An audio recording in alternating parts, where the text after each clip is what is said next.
There's nothing better than spending a few hours putting something together only to have to take it all apart again. So, spoke to one of my channel watchers, thank you very much for pointing this out, and then I got confirmation and some additional guidance from some of my club mates from the first generation Monte Carlo club. So the rag joint there in the bottom is installed incorrectly. It needs to go down further towards the gearbox. Not only that, it needs to be clocked differently. It's not clocked correctly. Not only that, this shaft bolt here for the intermediate shaft, this is all wrong too. So what I mean by that is everything is probably maybe about 90 degrees off. So I need to remove the intermediate shaft, and I need to remove the rag joint, and let me show you what else.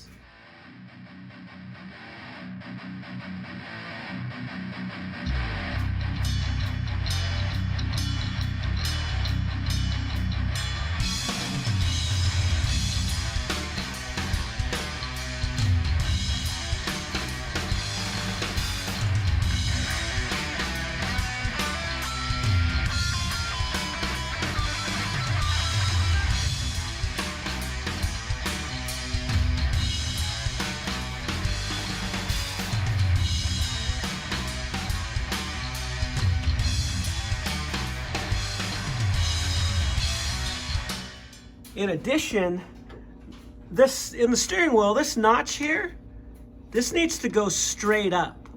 So you can see how off I am right here. It's sitting at like 8 o'clock. It needs to go to 12. So I need to take all of this stuff apart. I need to pull the steering column out as well. I'm gonna have to pull it back a little bit so I can remove everything, and then I will get it installed correctly. Right, so I got the rag joint off. It actually came off pretty easy. I was surprised because it wasn't all the way installed, of course. And thank you for pointing that out, and to my friends from the first generation Monte Carlo club for also giving me some additional insight. So I went ahead and ordered a new one. As I showed, I mean, this has been media blasted. It cleaned up real nice. It looks really good. But after knocking it on and off a couple of times, I'm like, you know what? Might as well just put a new one on. So I got a new one on order, and I'll get that put in. I also got the steering shaft pulled out and installed correctly. So there's a correct method to this. And once I get the rag joint installed, I'll film that so you can see. There's a way that it's all supposed to go together. So I'm glad that was pointed out to me. You know, I looked at all the documentation, and I really couldn't see anything in detail that showed, for instance, how the rag joint should be installed. And same with the steering shaft. And again, I took this thing apart probably 4, maybe 5 years ago, so I don't remember. So that's another reason why it's so important to take some pictures. But next thing I need to get on is I need to get the throttle cable installed. I already put it on the car. It's kind of been sitting in there. And basically, I need to install the throttle cable bracket onto the Holley Sniper. And I picked this up a while back. I did a little bit of research, and this seems to be the go-to bracket if you're running a Holley Sniper. It is a universal bracket here, so this goes for a lot of different applications. This actually Fast makes this, but you know, again, this is made for a lot of different universal applications. I actually picked this up a while back. It was on my list of to-dos, but now I'm actually getting to the point where I need to get it put on. So this kit basically comes, this is what the main bracket looks like. That just mounts basically where the throttle body is, and then it's got some different parts here to get everything put together. And let me just kind of show you real quick.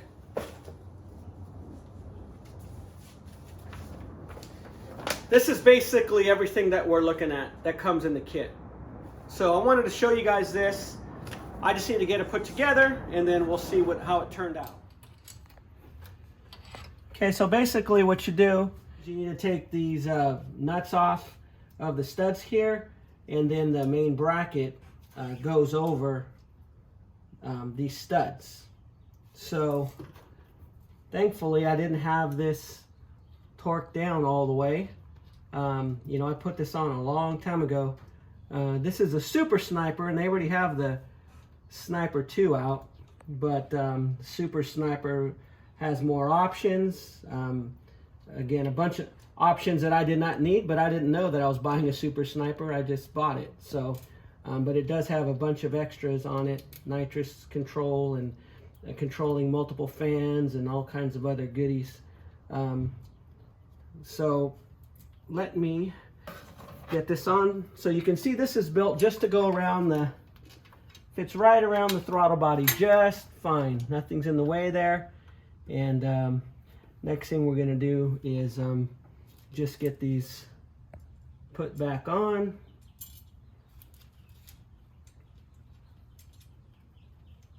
Thank the good Lord that this bracket does not hit my coil, which is back here. I was very worried about getting in the way, something getting away this coil. So I'm glad that everything's good with the coil. So I just got to get this tightened down here, and then I can work on the other part of the bracket that actually holds the cable. So as I mentioned, this comes with a whole pack of different throttle cable brackets. So I just need to basically find out which one's going to fit for my application here. But there are several to choose from. Let me get some out and I'll show you kind of what we got. Comes with a couple of square ones. This one right here, and it also has a round one as well. So I just got to figure out which one, and it comes with all the hardware and stuff. Oh, and also there's another little tiny round one too. So I just need to find which one fits and then the hardware for it. So I'm gonna figure it out. All right, so this throttle cable bracket installed really nice. Very irritated that this bolt here, it was one of these here, got cross-threaded. It cross-threaded real easy, and I had to cut it off, and I got a little nick there. I'm really irritated about that, but I'll fix that later. But there's more. This aftermarket throttle cable here basically was not fitting over the ball stud here. So I have different sizes ball studs. It wouldn't fit over any of them. So I was basically trying to bend this to close it up a little bit, and the right side was bending okay, but this tab broke off. So I'm really irritated about that. I'm so sick and tired of getting aftermarket parts that just don't work right or they break. Very frustrating. So I need to order another accelerator cable, and till then I'm going to jump on the next task. All right, so while I'm waiting for the accelerator cable to come in, I do need to install the weather stripping for the cowl. And I have it here. I was looking at it. I ordered this thing like a year ago. It's funny, I think the invoice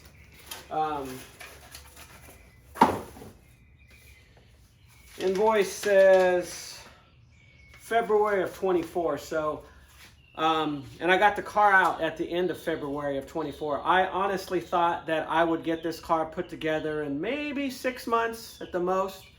And now we're over a year. So that's why I've been on overtime. I'm working on this car almost every day, couple hours a day, not 8-hour days. But so I'm just trying to speed this process up because, man, I want to cruise this thing. So yeah, so I just need to get this on. So this is the kit here. I don't know. I can show you the part number. It's made in USA. It's from Metro Sponge, super soft. Anyways, let me show you this. So this has the clips and everything to install this. So I want to go ahead and get this installed. Then I need to get the windshield wiper, the windshield washer squirters, I should say, installed, and the little hose into the pump. and I got to get the tank installed, which I have. I bought that a long time ago. I actually have a new old stock one, so, but I think GM used those for like 30 years. So anyway, so I'm gonna get on it. Okay, so basically with this weather stripping here, it comes with these little push fasteners. Just using an awl here to get the hole started, and then sticking one of these in there and just let it pop in, and I'm just making my way around. I'm assuming it goes this way because when the hood closes, it's going to push like that. So I would think if I had it the other way around, then when the hood closed, it'd probably sit like this. So I would think you wouldn't want those exposed. So anyways, that's how I'm doing it. So I was getting ready to install my windshield washer nozzles. I picked these up from the parts place. Nice little, cute little pieces here. And then I found the ones that came with the car. Check that out. Massive difference here. I also noticed, did a little bit of homework. There's a difference between 70 and 71, 72. I should say 70 versus 71 and 72 as far as where the nozzles, I think where they're placed, and also the hose, definitely the hose routing. So I'm going to stick with these. You can tell a massive difference here. I mean, it's not even a thought, right? So I'm going to have to get these cleaned up now, and I'm going to get them installed. All right, so I got the hoses all installed on the windshield washer pump. Everything's all ready to go. I got the nozzles installed as well. That turned out well. I'm not 100% happy with the hoses. You see how they're kind of hanging down there. The factory assembly manual actually shows that left hose there going in that little conduit and then coming out, but it's not long enough. I bought a little kit, and the kit is really nice, came with everything I needed, but that one hose is not long enough. I also got the windshield washer bottle installed as well. I've had that for quite some time, so real happy to get that installed. That is a GM factory part there. So that's all complete, ready to go. I also had been sitting around on my ground wires for my headlights since I wired it up several months ago. But I got all the ground wires done as well. Things are a little bit dusty there. You can see there on the far left, there's the grounds right there. And I got the passenger done as well. So everything's turning out good. Pretty happy with my progress here. Also, I did get if you notice as well, the weather stripping installed as well. That turned out really nice. So happy about that. So on to the next step. All right, now back to the rag joint. So I ended up picking one up. This is a standard one. It's a Layers 201. Here's the part number there. Just says coupler on there, 201.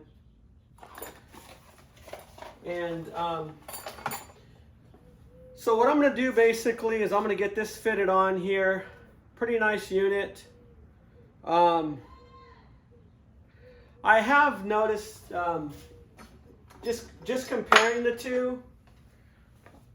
This one, you can definitely see the fabric in between the rubber, and this one looks like it has more rubber content, but if I really study it, it looks like there's some material in there. You probably can't see anything on camera, but I will say this, that when these parts are made, these are made to the factory minimum standards. So worst case scenario, this would meet the factory standards.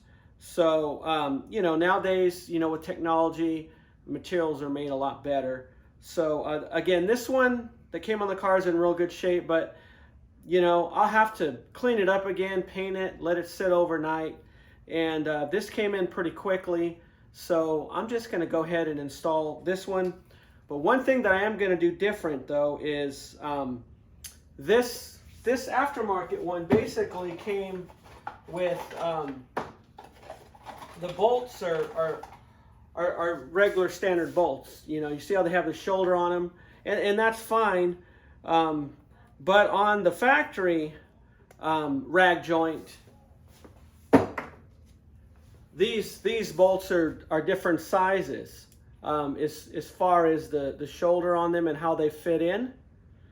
So what this does basically is it prevents you from putting it, you know, 180 degrees off. So I'm gonna probably end up just reusing these bolts. Actually, I will do that. So one thing I forgot to point out is on the rag joint, there's actually a flat spot in here. Not sure if you're gonna be able to see it on camera, but when everything is all clocked correctly, the flat spot should be up on the gearbox.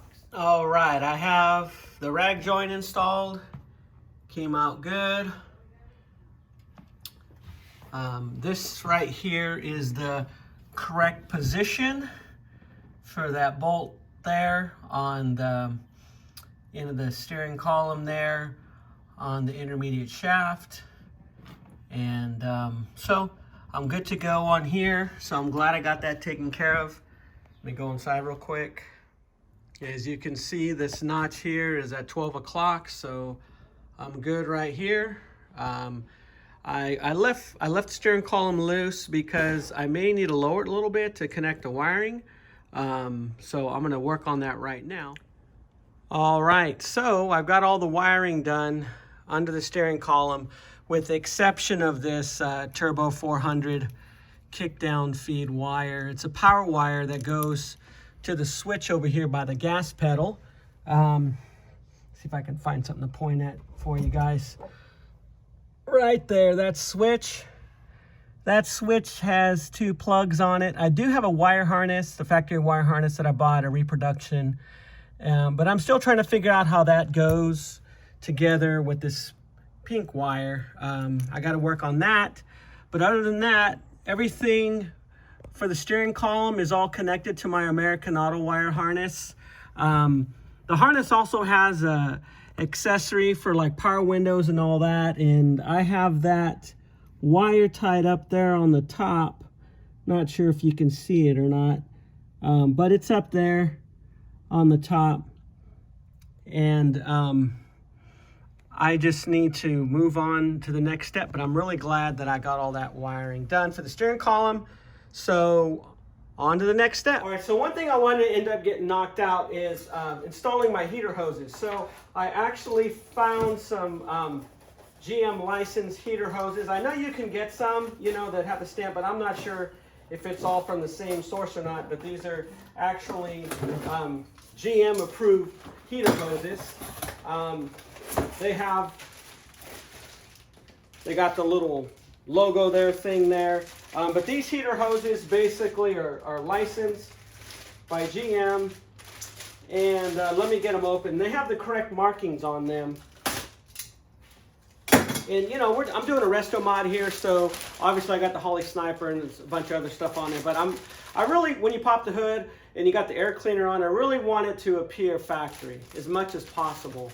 So, you know, with the exception of the Holley Sniper and the Hyper Spark and all that, and of course the headers, everything else, you know, the valve covers and all of that, I really want it to all look stock. So these are the hoses that I got, heater hoses I got.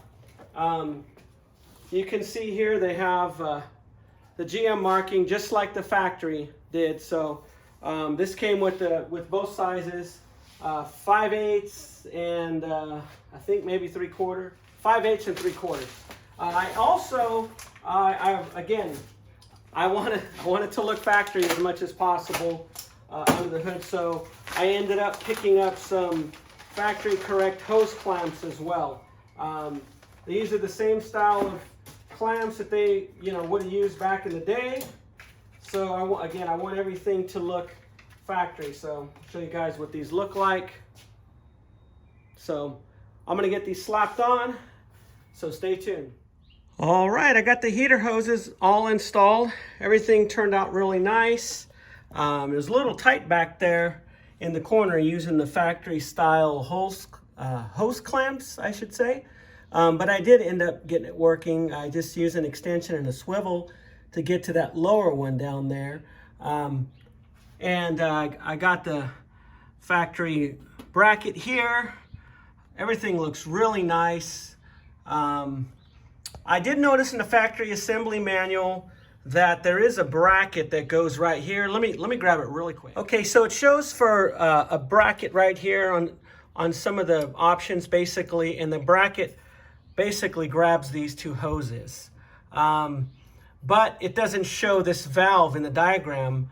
It just shows this hose actually going, I believe, into the intake.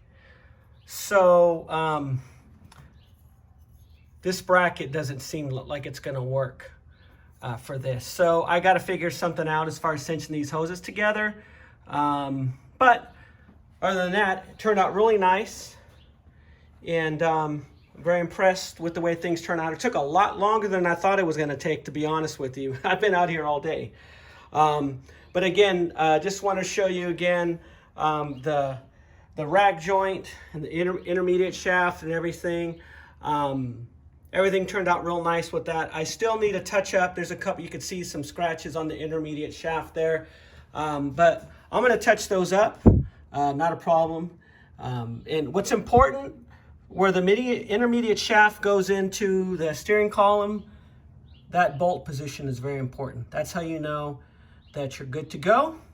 Of course, the bolt only slides through the groove on the end of the steering column. And for the rag joint, you cannot put that on with the bolt in. You have to take that bolt on because that bolt slides through a groove in the gearbox. So everything looks really good.